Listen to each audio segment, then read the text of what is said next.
মাঝে মাঝে নির্জনে গিয়ে তার চিন্তা করা বড় দরকার। প্রথম অবস্থায় মাঝে মাঝে নির্জন না হলে ঈশ্বরে মন রাখা বড়ই কঠিন।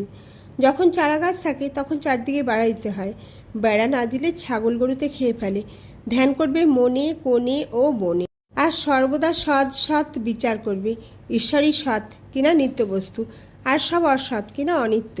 এই বিচার করতে করতে অনিত্য বস্তু মন থেকে ত্যাগ করবে। মাস্টার বিনীতভাবে বললে, সংসারী কীরকম করে থাকতে হবে? শ্রীরামকৃষ্ণ বললেন, সব কাজ করবে কিন্তু মন ঈশ্বরেতে রাখবে।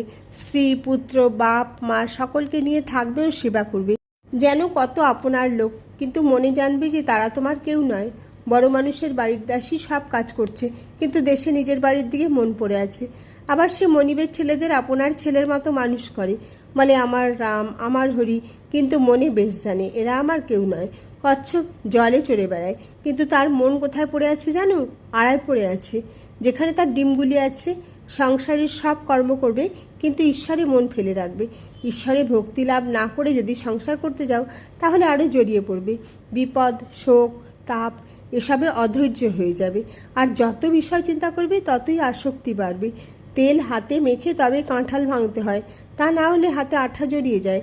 ঈশ্বরে ভক্তিরূপ তেল লাভ করে তবে সংসারের কাজে হাত দিতে হয়, কিন্তু এই ভক্তি লাভ করতে হলে নির্জন হওয়া চাই। মাখন তুলতে গেলে নির্জনে দই পাততে হয়, দইকে নাড়ানাড়ি করলে দই বসে না। তারপর নির্জনে বসে সব কাজ ফেলে দই মন্থন করতে হয়, তবে মাখন তোলা যায়। আবার দেখো, এই মনে নির্জনে ঈশ্বর চিন্তা করলে জ্ঞান বৈরাগ্য ভক্তি লাভ হয়, কিন্তু সংসারে ফেলে রাখলে ওই মন নীচ হয়ে যায়। সংসারে কেবল কামিনী কাঞ্চন চিন্তা। সংসার জল আর মনটি যেন দুধ।